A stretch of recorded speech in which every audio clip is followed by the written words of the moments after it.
لا إله إلا الله أشهد أن محمدا رسول الله أشهد أن محمدا رسول الله حي على الصلاة حي على الصلاة حي على الفلاح حي على الفلاح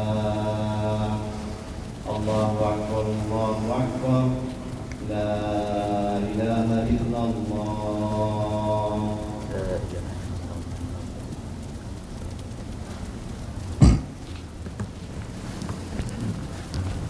إن الحمد لله نحمده ونستعين به ونستهديه ونستغفره ونعوذ بالله من شرور أنفسنا ومن سيئات أعمالنا من يهده الله فهو المهتد ومن يضلل فلن تجد له وليا مرشدا والصلاة والسلام على أشرف الخلق أجمعين آخر نبي وآخر مرسل من المرسلين حبيب رب العالمين سيدنا محمد صلى الله عليه وعلى آله وصحبه ومن تبعهم بإحسان إلى يوم الدين. اللهم اجعلنا منهم واجمعنا بهم يا أرحم الراحمين في عليين من غير سابقة عذاب ولا حساب آمين. Today's topic, it's about the language of Al-Quran Al-Kareem, Al-Arabiyya, Al-Lughat Al-Arabiyya, the Arabic language. And when we say it's a language, it's not an ethnicity, it's not a race, it's not a certain color or a certain geographic area. Whoever speaks fluently Arabic, he is considered a Arabi. So the Arabiyya, Al-Arabiyyatu Lughatul Lisan, the Arabic language is the language of the tongue. And when you speak English, you speak English. That doesn't mean you are from England.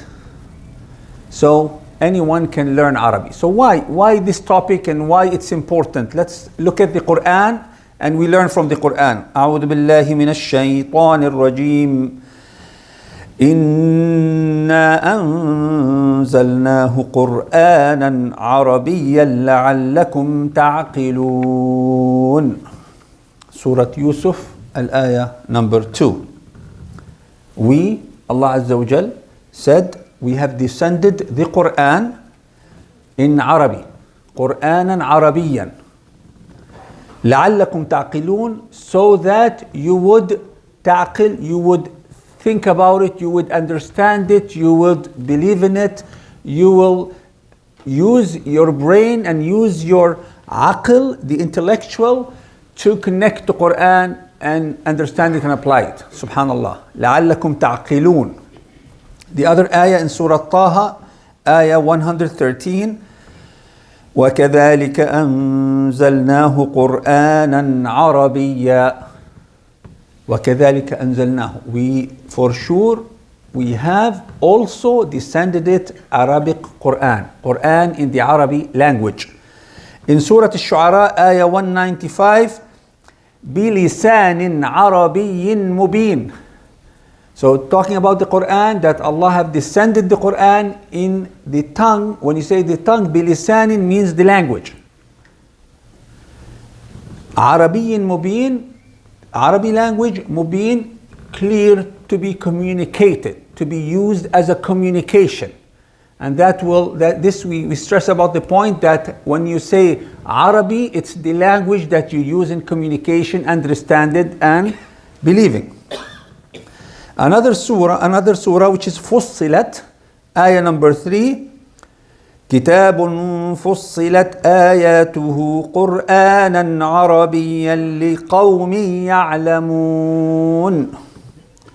كتاب, here the Quran, sometimes it's referred to it as the book of Allah Azza wa Jal, Kitabullah. Fussilat means the ayat, Fussilat ayatuhu Quran Arabian. The ayat have descended in parts in detailed, and those details, those ayat which were detailed in Arabic.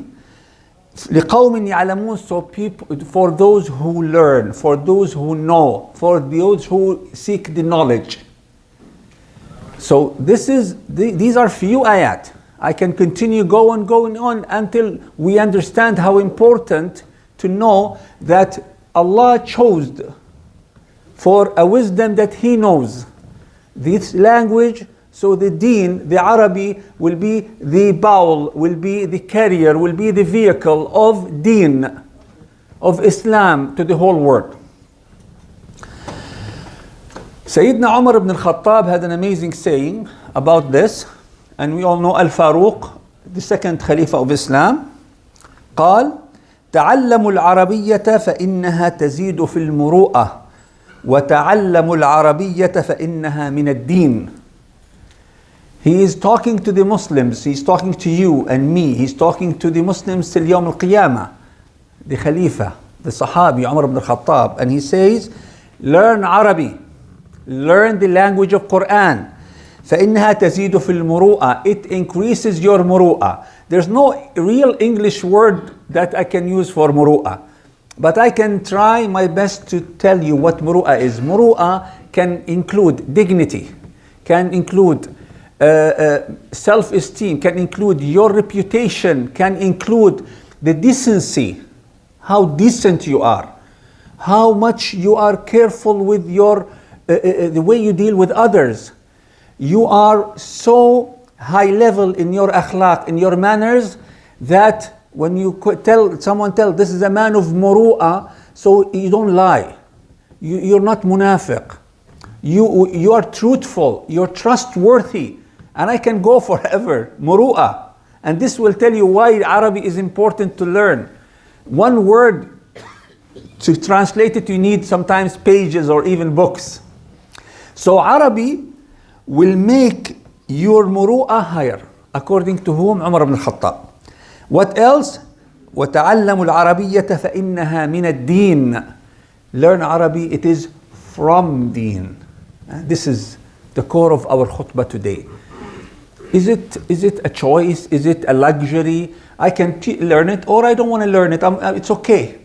No, it's not this way. It's up to you to learn Chinese or Italian or Spanish. You might need it in life, you might not need it. Depends on what part of the world you can live in. But in Arabic, it's not supposed to be a choice for you as a Muslim. It is not a simple choice. It is a must. It is from your deen. It is from your deen. Without it, you cannot understand the deen fully. Can you practice the deen fully? I believe yes, even if you don't speak Arabic or you don't read Arabic. If you know Quran, you can practice your deen. Will you understand it, feel it, live it, love it without the Arabic? Absolutely not.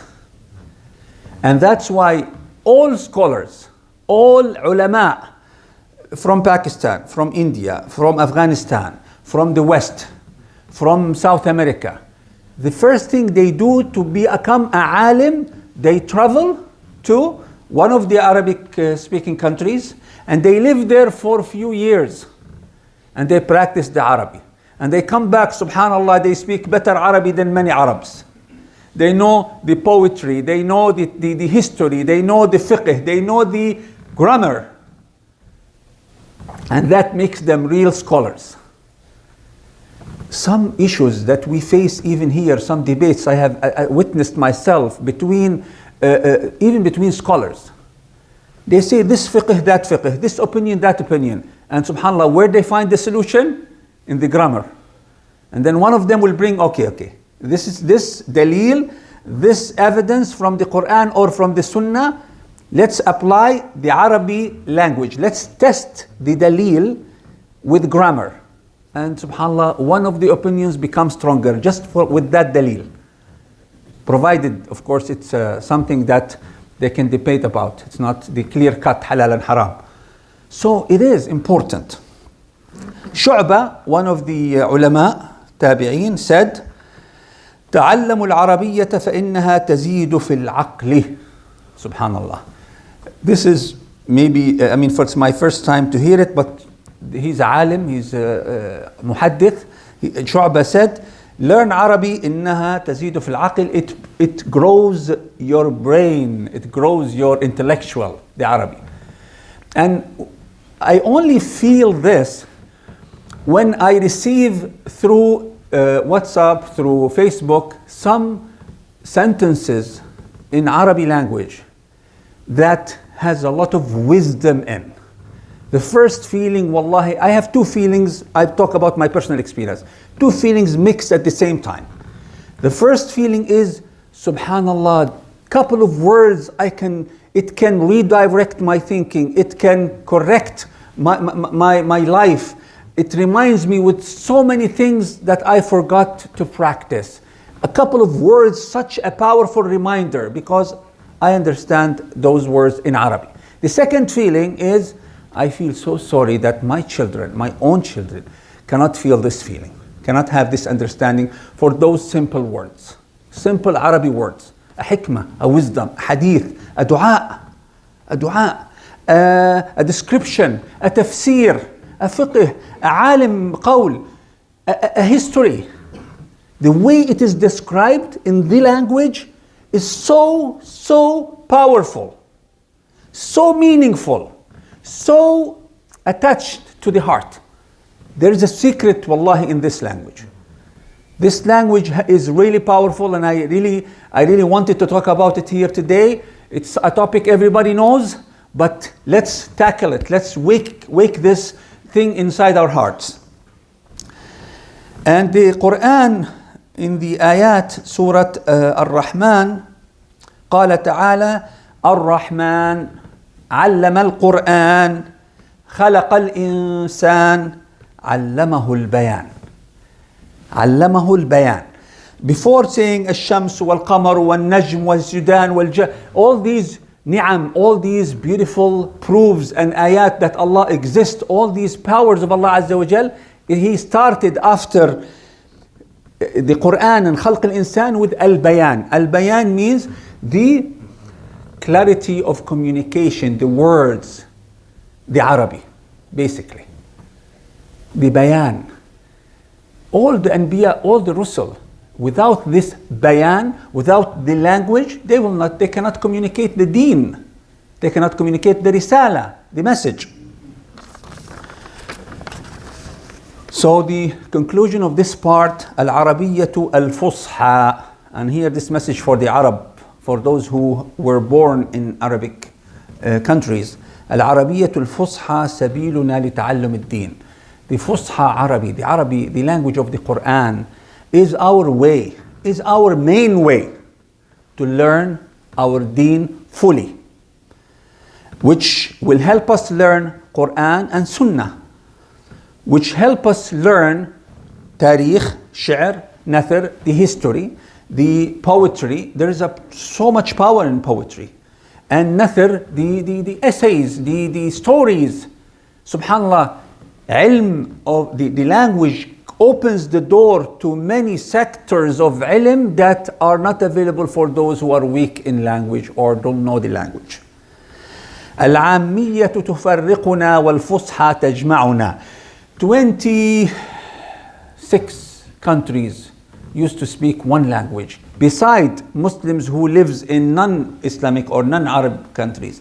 And they were dissected in early 1900s into 26 countries.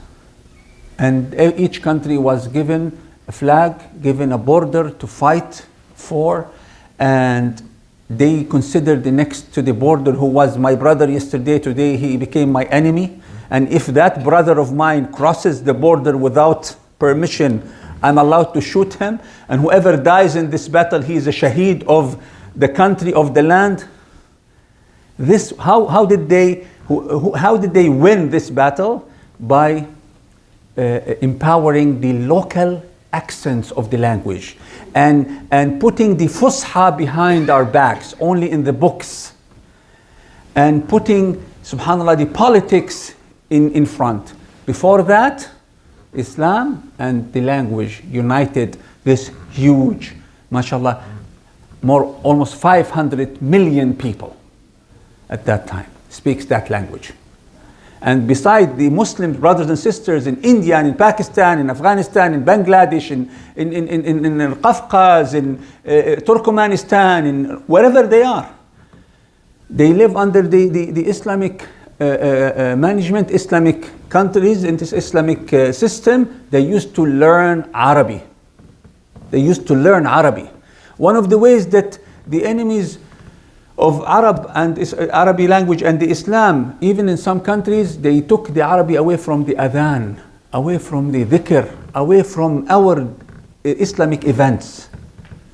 That will tell you what the power that Allah Azza wa Jal have put in the Arabic language. أقول قولي هذا واستغفر الله لي ولكم فيا فوز المستغفرين فاستغفروا الله تفوزوا.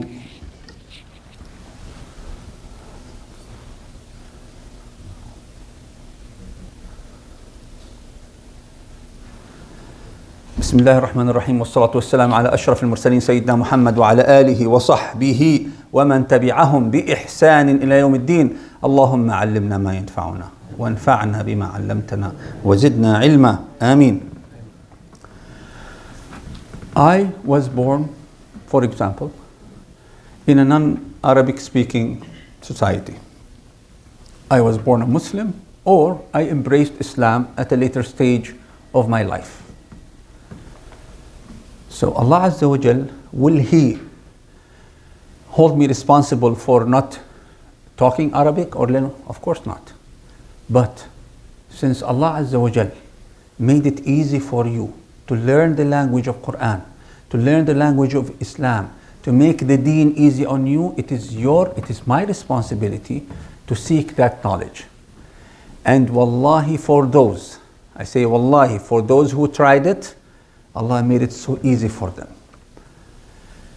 A few years ago, I prayed in one of the masajid in Mississauga behind a young guy.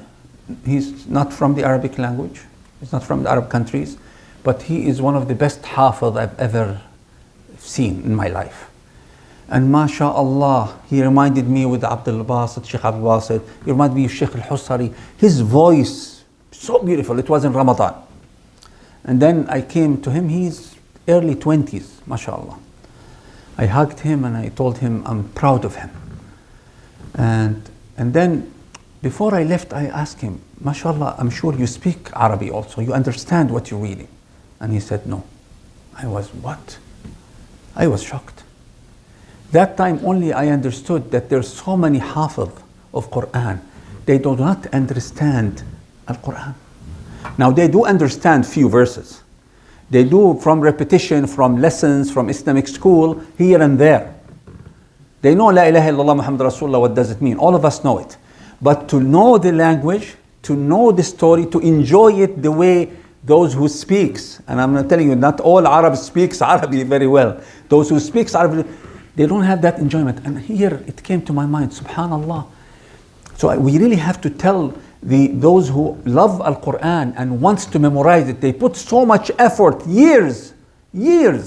I personally know someone who took his kids out of school and he made them homeschooling for 4 years so they become hafiz. Some part of that should be learning Arabic, so they will enjoy. Al-Quran is not just for memorization, brothers and sisters. It is to understand, it's for guidance. ذلك الكتاب لا ريب فيه هدى للمتقين. هدى للمتقين. How can a book of guidance, a system of guidance I can be guided with if I do not love it, live it, believe in it, understand it, enjoy reading it with a language that it's mine. I can give you a small example. Let's say if there is a beautiful story that everybody talked about, or even a movie, but it's in Chinese and you don't know Chinese, and you just watch it and you feel good about it, how much would you understand of that story? Even if you know how to read Chinese, but you don't understand anything, it's Useless. Of course, Quran, even if you don't understand Arabic, it's useful. Don't misunderstand me. Quran, even if you listen it and you do not understand anything, it will work with you. But we're talking about perfection. Talking about what Allah Azza wa Jal will ask us about. It is possible. It is possible. MashaAllah, some of my friends have teachers online for their children daily, half an hour daily only, online. The teacher, I think she's in Syria or Egypt, and he pays that teacher like $30 or $50 a month. Something that we go out and have a meal somewhere and we spend it. And that teacher every day spends half an hour with those three, he have 3 children, online. MashaAllah, they speak Fusha now. Little by little. This is where I'll end my khutbah by 10 advices. We need to leave with a homework. We can't just listen and feel good and go, or feel bad. We have to have some things to do. And I did not put them in sequence. I just gathered them, because from one person to another, the priorities are different. Number one of the main things that will help you and help your children learn Arabic are the schools, actual schools. If you can, the Islamic schools have an Arabic curriculum. Some of them have a more powerful Arabic curriculum than others. Please enroll yourself, if you can, and your children. And this should be a priority to learn from a school. Why? Because they take you from A, B, C, D, Alif, Ba, Ta, all the way, and you learn and you put examples and you live for a while. Now, if that is not possible offline, online, and it's very cheap. And subhanAllah, if you search a bit, there is a lot of schools are free online. Free. Number 3, because offline and online. So number 3, reading. So if your child or yourself, you know how to read Quran, that is good enough for you to start reading books as well. And read the meanings. And any language in the world, they say if you take the most used words of that language, let's say there are 1,000 words that are mostly used in language X, and let's say Arabic, 1,000 words. Learn the meanings in English, learn the meanings in Arabic as well, learn the spelling, learn the derivatives of it, when it is past, future, present tense, and that one word, play with the word, put it in sentences, 1,000 words. Let's take one word a day. 1,000, that's how many, 3 years? That's fine. You will be able to understand and communicate very well. So reading and practicing reading in this way by vocabulary and grammar will do. Another solution, make a small library at home. Arabic, English, Urdu, if you're from Urdu language background, and let this library, your children, when they want to read, they sit beside it in a corner of a room, anywhere, in the corridor. You have to have physical books in your house. And you have to make at least once a week a session of, come on, how much did you read? Come on, tell me what did you benefit? Practice what they learned from those reading. And when I hear today, I mean reading Arabic books, small stories, comics, history, hadith. The hadith itself, the hadith, all the hadith. And the Quran by itself, they have all the language you need.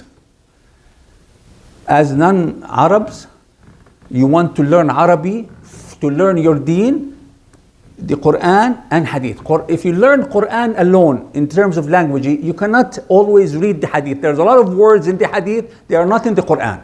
And the way the hadith is phrased, it's different from Quran. That's why you need to have that knowledge. Listening, hearing Quran and hadith, and hearing electronic or audio books will help your ears get familiar with the language. Writing. Even I'm from an Arabic country. I've lived my life, most of my life in Arabic countries. When I tell my own children to write in English a page, what did you do today? They do it in a minute. Tell them about it in Arabic. They freeze. And that's something, it's dangerous. It's not enough that you read Quran. It's not enough that you recite Quran. You need to practice writing with a pen. If you tell your child, write La ilaha illallah Muhammad Rasulullah, and they don't know how to write it, you will be scared one day the technology for any reason stops. Nothing works. We go back to writing. When they go to a masjid and they see writing and they don't know what is that about, there is something missing. And this is a tax we pay for living in a non-Arabic speaking countries. Can we do something about it? The answer is yes. How much? It depends. But we have to do something about it. We have to do something about it. And one of the funny things that happens, and it happens a lot with me because I try to help people get married sometimes, is a lot of rejection happens because of the language. I know guys are looking for wives, and then after, they like the way they look, and then they start, she doesn't speak Arabic, and I want my children to speak Arabic. Yeah, but how long did that lady or girl have been here? 5 years. 5 years, and she lost it. And she lived 10 years or 15 years back. She lost it. Very easy to lose the Arabic language here, and even with Arabs. So there is a lot of importance to learn Arabic and teach your children Arabic, especially if your children originally from an Arab family. And I tell you the truth. We Arabs here, we're not doing much about it. Most of us, للأسف. Also, I was happy the other day, a young girl came to me, and she is in Islamic school. SubhanAllah, that Islamic school has a lot of focus in Arabic, and she is starting telling me how much she learned about the grammar. جملة اسمية, جملة فعلية, مبتدأ وخبر, صفة وموصوف. These are examples of grammar in Arabic. It made that girl understand the phrases more better, and she was so proud of it. And how much it took her to learn it? She's only 11. It took her a couple of months. Little bit of grammar every day.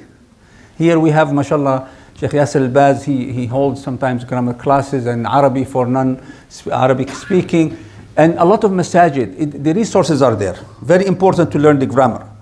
Visiting countries, those who speak Arabic and practice Arabic, very important. Even if you just hear.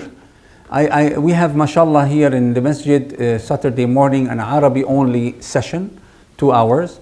And I see, mashallah, people non-Arab speaking, they sit with us, and I tell them, you enjoy it? They said, yes. We know some, but it's increasing. They enjoy the vibe. They learn, and if they have a question, they can ask.